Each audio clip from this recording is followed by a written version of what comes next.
You wake up at 6:47 a.m., 7 minutes before your alarm. Your body knows. It's been doing this for over a decade at the same company. You tell yourself it's security, a good salary, stability. But as you stare at the ceiling, there's a feeling you can't shake. You're making more money than your parents ever dreamed of, yet somehow you are more broke than ever. This isn't a coincidence. It's a design. This is the salary trap. Let's talk about Sarah. She's 34, makes $85,000 a year. On paper, she's in the top 20% of earners. She should feel rich. She doesn't. Her biweekly paycheck is about $2,450 after taxes. But here's the clever part of the trap. The system doesn't give her the money and ask what she wants to do. It fragments it before she ever touches it. Rent takes $1,200, nearly half. Groceries and dining out, $400. Car payment, insurance and gas, another $550. Phone, internet, subscriptions, utilities. By the time she sees her bank account, $2,410 of her $2,450 is already gone. She has $40 left for 2 weeks. But the psychological genius is that Sarah doesn't feel deprived. She has a car, she has a nice place, she's successful.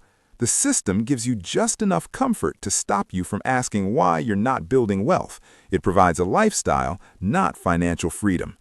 When money arrives as a lump sum but leaves in 1,000 tiny cuts, your brain never fully grasps that you're just treading water.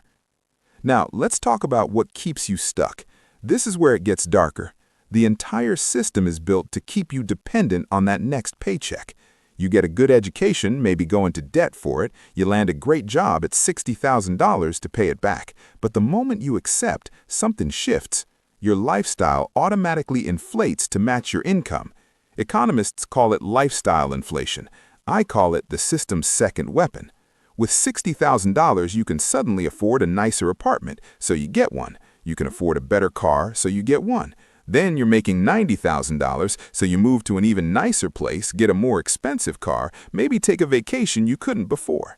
Each raise feels like freedom, but it's actually tightening a noose. You're no longer free to leave that job because you need that specific salary to maintain the life you've built. These are the golden handcuffs. A CEO making $500,000 a year can be just as trapped as someone making $50,000 if their lifestyle requires $450,000 to maintain. Your freedom isn't your salary, it's the gap between what you earn and what you spend. I want you to imagine something. If you quit your job tomorrow, how many months could you survive? Be honest. If the answer is less than 3 months, you're trapped. You're not alone. Over 60% of professionals couldn't maintain their lifestyle for more than a month without a paycheck. That means you are at all times 1 month away from a financial crisis.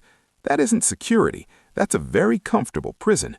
But the moment you realize your salary isn't designed to make you rich, but to keep you just busy enough not to become rich, everything can change. You start asking different questions. Not how do I make more money, but why does all my money leave? This isn't about quitting your job tomorrow. It's about awareness. Once you see the trap as a system, not a law of physics, you can start to dismantle it. First, stop confusing income with wealth. A salary is temporary. Savings and investments are what last. Second, attack the gap.